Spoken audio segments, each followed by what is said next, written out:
Bismillahirrahmanirrahim. Assalamualaikum warahmatullahi wabarakatuh. Perkenalkan, nama saya Cecep Abdul Rahman. Saya dari kelas Teknik Informatika angkatan 17 CNSB. Nah, saya di sini akan menjelaskan tentang sebuah penyakit atau wabah yang sedang mendunia, termasuk di negara kita di Indonesia, yang disebut COVID-19. Dan saya juga di video ini akan menjelaskan tentang peranan teknologi informasi, apa yang dapat menangani dampak COVID-19 ini. Nah, kita tahu bahwa penyakit ini atau virus ini sangat berbahaya bagi umat manusia, bahkan sampai memakan korban jiwa. Tentunya tidak sedikit korban jiwa yang berjatuhan akibat COVID-19 ini, bahkan sampai jutaan umat manusia yang meninggal dunia akibat virus ini. Coba kita lihat data statistik dari korban jiwa yang terupdate sampai saat ini. Nah, dari berita ini kita bisa lihat jumlah korban yang berjatuhan hingga kurun waktu yang begitu cepat. Nah, untuk itu kita harus mencegah atau melakukan tindakan untuk memutus rantai penyebaran COVID-19 ini. Nah, pada kasus ini tentunya sangat banyak merugikan masyarakat. Tentunya bukan hanya memakan korban jiwa saja, namun dari segi ekonomi juga sangat berpengaruh bagi masyarakat akibat COVID-19 ini. Nah, dengan adanya social distancing untuk pengamanan, tidak sedikit yang membutuhkan kebutuhan sosial dan pangan. Akibat virus ini juga banyak masyarakat yang tidak bisa melakukan pekerjaan atau mencari nafkah untuk kebutuhan pokok keluarganya. Bahkan sampai ada yang tidak bisa makan akibat tidak bisa bekerja karena adanya virus ini. Seperti yang dilansir oleh berita ini, satu keluarga yang terdampak virus corona di Banten terpaksa harus kelaparan karena tidak makan selama 2 hari. Mereka adalah pasangan Koli dan Yuli bersama 4 orang anaknya. Dilansir oleh Kompas TV, Yuli dan Koli tinggal di Kelurahan Lontar Baru, Kota Serang, Banten bersama 4 orang anaknya. Yuli mengaku keluarganya tak makan selama 2 hari selama wabah virus corona. Tak ada yang dapat dilakukan kecuali hanya berdiam diri di rumah. Sementara itu, untuk mengganjal rasa lapar, ia mengaku hanya minum air saja. Yuli mengaku dirinya tidak mendapatkan bantuan dari pemerintah. Padahal, sebelumnya ia sempat mengajukan diri sebagai penerima bantuan saat corona, namun ditolak. Dirinya dianggap masih menerima gaji dari dinas. Yuli mengaku dirinya hanya seorang pegawai lepas yang dibayar per hari. Dalam 1 hari, ia mendapatkan upah sebesar Rp25.000. Sementara suami Yuli yakni Kolit bekerja sebagai pemulung. Setiap hari ia mencari barang bekas untuk bisa dijual kembali. Namun selama wabah virus corona ini tak banyak yang bisa ia cari.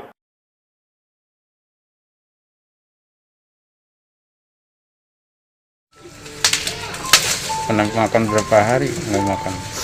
2 hari, Om. Cuma di sini mau diam aja. Cuma diam aja sampai saya sedih ya. Abang juga sabar ya, mah ambil terus gitu. Iya benar, Om. Kalau bohong mengapa sih? Hanya Allah yang tahu, Om. Saya mau ngomong teriak-teriak kemana-mana tadinya, mah. Berhubung si Om itu temannya anak, si A itu temannya anak. Saya nggak tahu juga kan tugasnya seperti ini. Ya saya curhat apa adanya. Anak berapa, Bu? Anak 4, Om. Yang paling kecil ini? Iya. Nggak bakalan ini juga sampai sakit. Kalau saya bohong. Pernah makan berapa hari? Nggak makan? 2 hari, Om. Cuma di sini mau diam aja. Cuma diam aja sampai saya sedih ya. Abang juga sabar ya, mah ambil terus gitu. Jamin dari pemerintah Belum ada. Saya udah ngajuin, katanya kalau yang masih dapat gaji mah nggak dikasih, katanya gitu. Itu keterangan dari siapa? Jadi bilangnya gini, nggak di ACC. Jadi awalnya tuh katanya nggak di ACC punya Teh Yuli mah, katanya, sama punya Pak Riko, katanya, karena kan kerjanya di dinas gitu. Padahal kan bukan dinas, ini mah wira swasta, Om. Jadi per hari digajinya gitu, dibayarnya. Kalau misalkan masuk 25.000, kalau sakit atau ini kan nggak dikasih duit. Kemarin aja mertua meninggal aja, kayak kan lama nggak masuk, dipotong.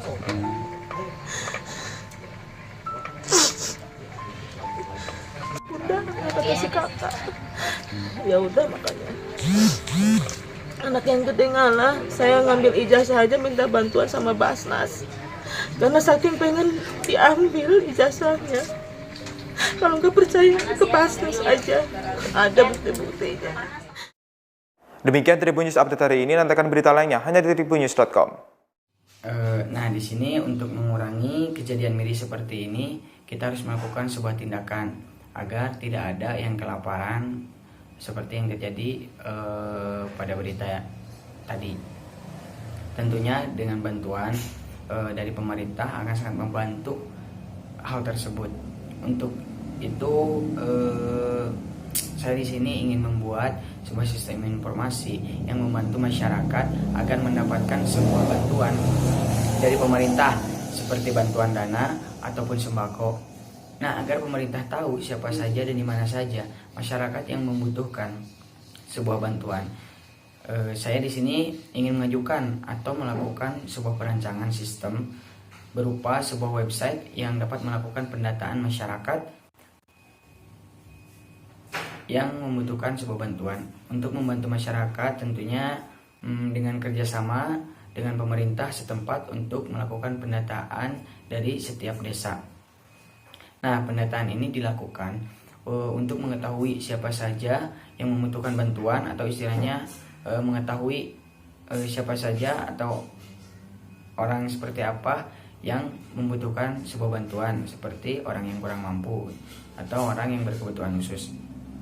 Nah, setelah melakukan pendataan dari setiap desa, kemudian laporkan ke pemerintah pusat untuk dimintai sebuah bantuan bagi masyarakat yang tidak mampu. Tentunya program ini akan sangat membantu bagi masyarakat yang kurang mampu untuk menambah kebutuhan pokok agar terpenuhi dan mencegah adanya masyarakat yang kelaparan akibat kasus COVID-19 ini. Nah, mungkin itu saja pembahasan dari saya. Mohon maaf bila ada kekurangan. Terima kasih atas perhatiannya. Wassalamualaikum warahmatullahi wabarakatuh.